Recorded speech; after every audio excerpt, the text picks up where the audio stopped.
There was an Icelandic banking collapse in 2008, in October 2008, and at that point the Icelandic currency, the krona, collapsed.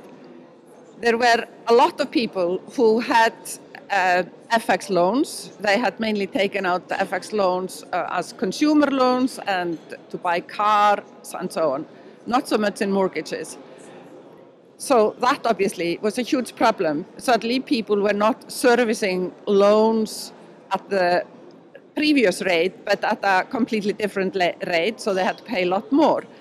2 years later, in 2010, the Icelandic Supreme Court ruled that, yes, to lend in foreign currency was not forbidden, but the foreign currency indexed loans were forbidden. That means that the rate of the loans could not be fixed as to foreign currency rate.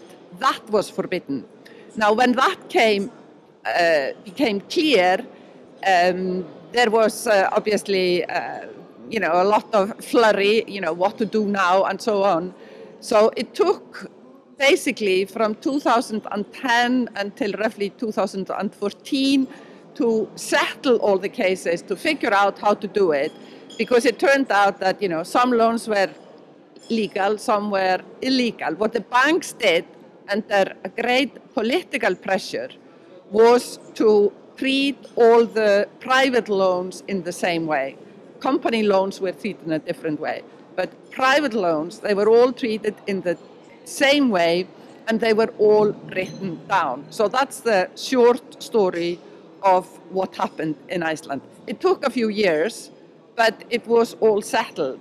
It would not have been settled in this favorable way for the borrowers if it hadn't been for political pressure.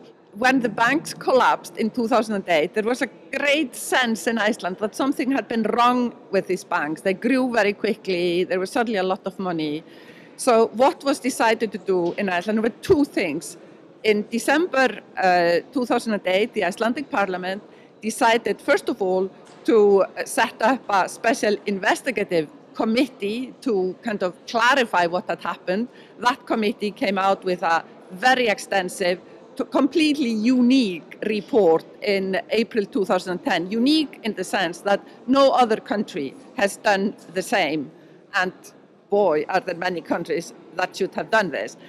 The other thing that was decided was to set up an office of a special prosecutor. This prosecutor has been working on investigating the banks. Just yesterday, 9 Icelandic bankers were sentenced to prison. In total, about 30 bankers have been sentenced to prison in Iceland.